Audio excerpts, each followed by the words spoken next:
Good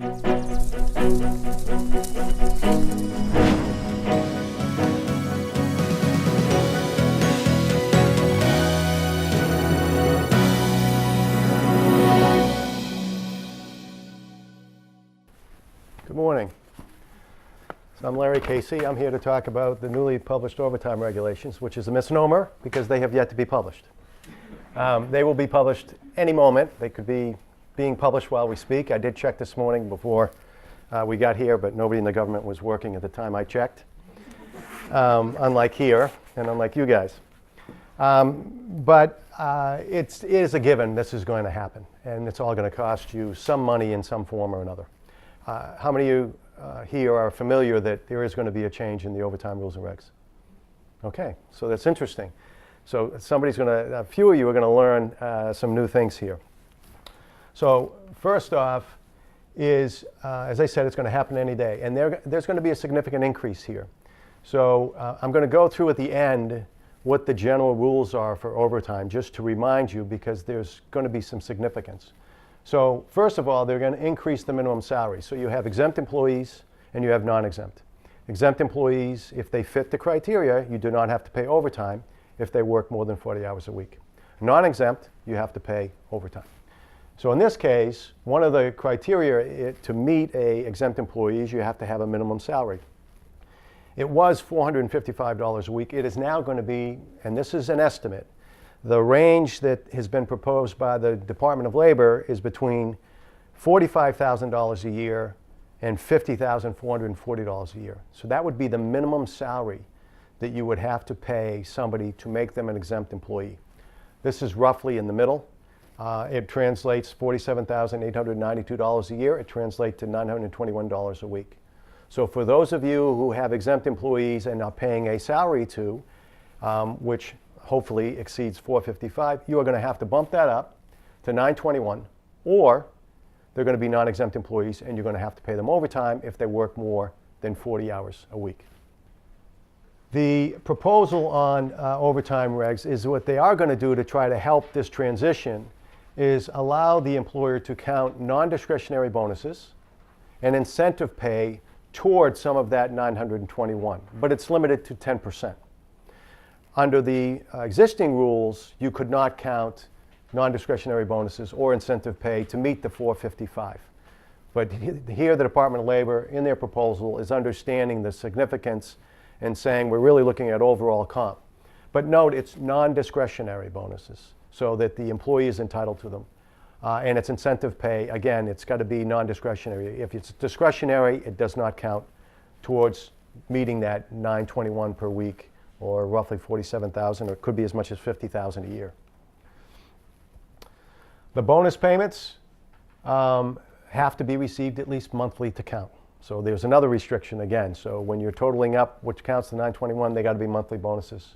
And again, as I mentioned, discretionary bonuses and benefits do not count. Now, part of you may be thinking, why are we making this jump? What you may not realize is under the current salary test at the 455, that gives you a salary of, I think I had it on the slide before, of $23,660 a year. The poverty threshold for a family of four currently is $24,008. So the minimum salary to pay somebody and make them an exempt employee is less than the poverty threshold for a family of four. So the DOL's point of view is there's just people aren't being paid a living wage, and that's part of why we're bumping this up. And what has happened is a lot of companies have said, okay, we'll meet the minimum on the exemption, the salary, make people exempt, we don't have to pay them overtime, and then people are having difficulty making the extra dollars. Back in 1975, and these are statistics that I found, again, I don't have somebody to credit them to, I should, but is in 1975, 62% of salaried workers were paid overtime. Currently, 8%. And that's because of this low minimum salary. One of these, and I'll get into this in a little bit more detail, but one of the exemptions on the highly compensated employee exemption is also being bumped up. Currently, it's $100,000 a year. In order to meet the highly compensated employee exemption, you're now going to have to pay them $122,148 per year. There is not going to be a change as to what exempt, at least right now under the proposal, they're not making a proposal to change what duties have to be performed to meet these exemptions. So when you look at the exemptions, there are certain criteria that you have to meet. One is the salary. You have to pay them a salary. 2 is the amount. And then 3 are the duties. I'm going to get to those in a second. If there are some people that I have come across and have advised as clients, they say, well, I pay this person a salary. They're exempt. That is not the case. That's only one of the criteria to meet. You have to have you have to meet the minimum salary, the base salary amount, and, which I'm going to get to in a second, there are certain criteria you have to meet as far as the duties. They have to be exempt duties within the categories in which you can be exempt. And I'll get to those in one second. So when is all this going to come into play? Well, as I mentioned, at any point in time, they're going to come out and say, here's the new rules. Then the question is, when do they get implemented? It is most likely that this change is going to be treated as a major rule, which requires a 60-day period of time after publication of the rules before they're implemented. So you got at least 60 days. It is possible that you could get as much as 120 days. Unknown yet. The DOL will come out and tell us. But back in 2004, when they made a change to the salary, which was not as significant, it was a more modest change to the base salary, they allowed employers 120 days to implement the change. So there is some time you will possibly have, but you should be thinking now about what to do because the change is going to happen. It may not be 47,000, it may be 50, it may be 40,000, but it's going to be in that range. Yes. Question on outside salespeople. So lower base salary, higher commission counts, but only 10% of it? Well, we're going to get to that, but outside salespeople, they do not have a minimum salary. There's no salary requirement. And I'm going to buzz through those just so you can be thinking about what you're going to do, because some of you may be sitting here now thinking you have exempt employees and you don't. And it's only going to get worse. And I will say, once this changes, I'm anticipating there's going to be a lot more litigation and a lot more pushback from lawyers and employees about you're not meeting the requirements, you're not paying me enough, I should be getting overtime. It's going to stir up the pot. So some of the things for you guys to be thinking about, because this change is going to happen, is what positions are going to be impacted? Who are my employees now that I consider exempt, are earning that $455 that I now have to give more than 100% increase in salary to? What do I do about that? Do I convert those employees to non-exempt and start paying them overtime? And you can run the numbers. It may be cheaper for you to do that. You may have employees that are exempt who are working 60 hours a week. You take that extra 20 hours and multiply it by overtime, which is time and a half, and you can figure out the numbers where it may make sense. You have to also think about, if I'm raising salaries for these individuals, what's the impact on the other employees who aren't impacted? Employees who are clearly exempt and at a wage. Now all of a sudden these employees who you have at the base exempt level are being driven up closer to employees who are much more clearly exempt. Now you have some wage maybe inequities or perceptions from employees. So you have to think about that. You also have to think about, if I now have employees that I'm putting on overtime and I'm going to not have them exempt anymore, they are now going to be non-exempt, now we have to track their hours. And tracking their hours is training those employees that they have to be tracked, where you're clocking in or they log in on the computer, however that is, and you have to maintain those records. So, and I believe it's for a 3-year period. So any employees who are hourly, you have to track their records. When are they in? When are they out? If there's overtime, you have to track them and keep them. There's going to be a lot of companies out there that aren't used to that because they have a lot of employees who they have at this exempt level. And if you now make the choice that they're going to be non-exempt, you now have this additional administrative burden. You got to notify your employees of the changes. It's funny, my daughter had started a job about a year ago, so she says, I'm up for a raise. And so she was getting all confident and jazzed up to go in and talk about the raise. And she kept trying to get the meeting, and the manager would postpone it. Something came up, and she was getting a little bit anxious about it and some anxiety. And then she learned, I don't know how she picked it up, but she saw that this change was going to happen. And she sent me an email that said, well, maybe at least I'll get a raise through this. Because she's an exempt employee. I'm not sure she fits, but they're paying her as if she was, but she's working, clearly, I'd say 60 hours a week.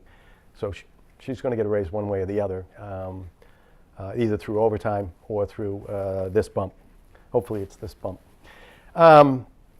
So let's talk a little bit about the exemptions, because people tend to focus just on the salary. So one of the exemptions is an executive employee. If you're an executive employee, you have to have that base salary, which is now going to be $921. But the primary duty has to be management of the enterprise or a recognized department of the business. Second of all, you have to direct the work of 2 or more individuals. So if you don't supervise 2 or more individuals, you don't meet the executive employee test. And you have to have the authority to hire or fire, or have your decision or your vote has significant influence. If you have all of those, you meet the exemption for an executive. You don't have to pay that person overtime. The next one is probably the one where most people tend to fit their employees, which is the administrative employee test. Again, you have the base salary requirement, which will be, I'm telling you, roughly $921 a week. That person's primary duty has to be office or non-manual work related to management of general business operations. So think about that. They have to be management of general business operations of the employer or the employer's customers. So again, it's not just somebody who doesn't have any responsibility and duties within the operations just because you're paying them a salary. If it's a receptionist you're paying a salary, I don't think they're involved in the operations significantly enough, because the third part is the primary duty includes exercise of discretion and independent judgment with respect to matters of significance. So even executive assistants might not meet that criteria. So when you're thinking about, when we're making this change, do I bump this person up to 921 and do I now make this person exempt? You still have to analyze this, is do they do the office non-manual work, management of general business operations, and are they exercising discretion and independent judgment with respect to matters of significance? And that's matters of significance to the business. The third type of employee who can be exempt is a professional employee. Again, same base salary level. Their primary duty concerns work requiring knowledge of an advanced type, generally intellectual in character, that includes the exercise of discretion and judgment, and is an area where you customarily receive training and significant education in a prolonged course of specialized instruction. Scientists, engineers, lawyers, that type of thing. Again, their primary duty has to involve that type of work that requires that type of knowledge. On the creative side, if you don't have that, the primary duty, and again, you can fit professional, is where your duty requires performance of work that requires invention, imagination, originality, or talent in a recognized field of artistic or creative endeavor.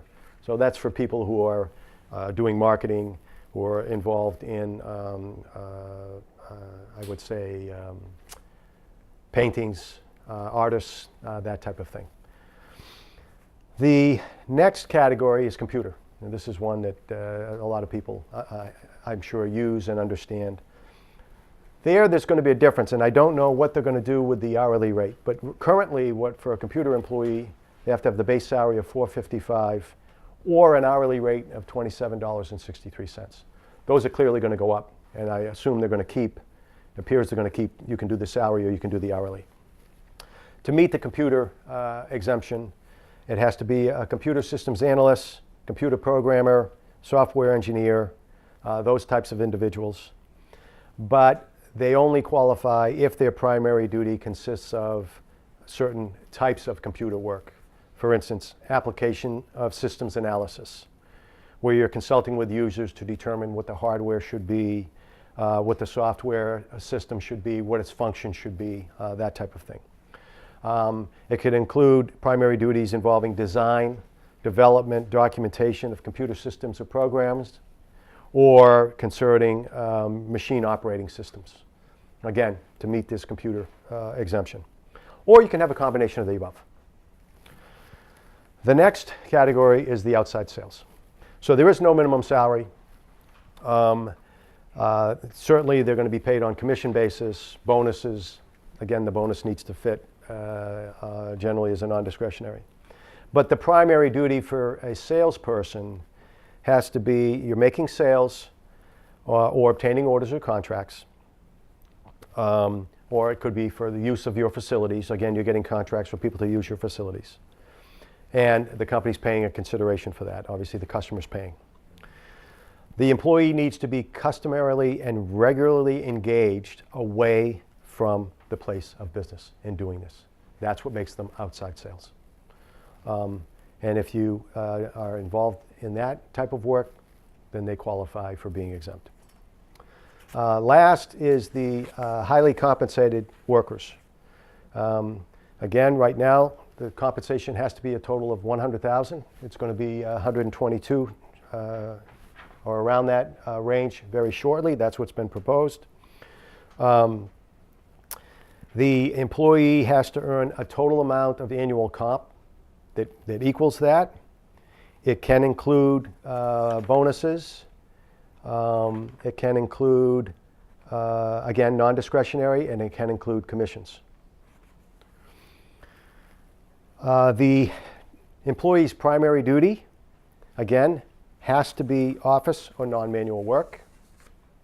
And they have to be customarily or regularly performing one of the exempt duties that I just recited above. They either have to do the exempt duties of an executive, the exempt duties of an administrative person, or the exempt duties of a professional person. So that's what's coming down the pike. For Zola, yes, Orlando. Well, what about inside sales? Inside sales are not exempt. If they're not outside, primarily outside the office, doing their sales, they're not going to meet the inside sales exemption. Could you fit them in one of your in the administrative category or the executive category if they're managing people? Possibly. But if you're relying on sales and they're inside only, that's not going to work.